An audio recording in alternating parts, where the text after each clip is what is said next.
गुरु और मजाकिया शिष्य। एक बार की बात है, एक बार एक अध्यापक एक संपन्न परिवार के शिष्य के साथ कहीं जा रहे थे। तो उस शिष्य को कुछ मजाक सूझी, क्योंकि उसको रास्ते में किसी गरीब मजदूर के जूते दिखाई दिए।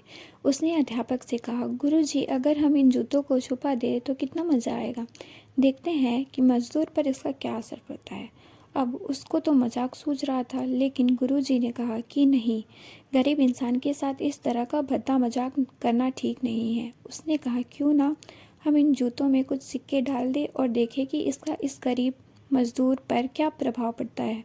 उन्होंने ऐसा ही किया। जैसे ही मजदूर अपना काम करके लौटा और उसने एक पाँव अपने जूते में डाला तो उसको कुछ कठोर सा महसूस हुआ। उसने अंदर हाथ डाला तो उसको कुछ सिक्के दिखाई दिए।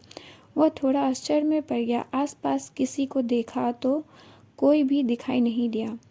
वापस उसने दूसरा पैर अपने जूते में डाला और वापस उसको उसमें कुछ सिक्का दिखाई दिया। अब दोनों जूतों के सिक्कों को उसने अपने हाथों में रखा और प्रभु की तरफ इशारा किया। हे प्रभु, पता नहीं किस भले मानुस ने यह सिक्के मेरे जूतों में छुपाए हैं, लेकिन जिसने भी छुपाए हैं उसको मेरी दुआ है, ताकि इन पैसों से मैं अपने बच्चों और पति पत्नी के लिए कुछ खाना और दवाइयाँ ला सकूँगा।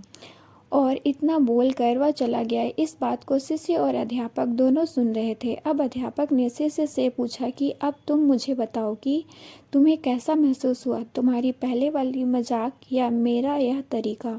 तो उसने कहा कि गुरुजी, मैं आपसे क्षमा चाहता हूँ। अब मुझे समझ आ गया कि सच्ची खुशी किस चीज़ में है। जब हम किसी का मजाक उड़ाते हैं तो हमें कुछ पल का आनंद मिलता है, लेकिन इससे हमें बद्दुआ मिलती है।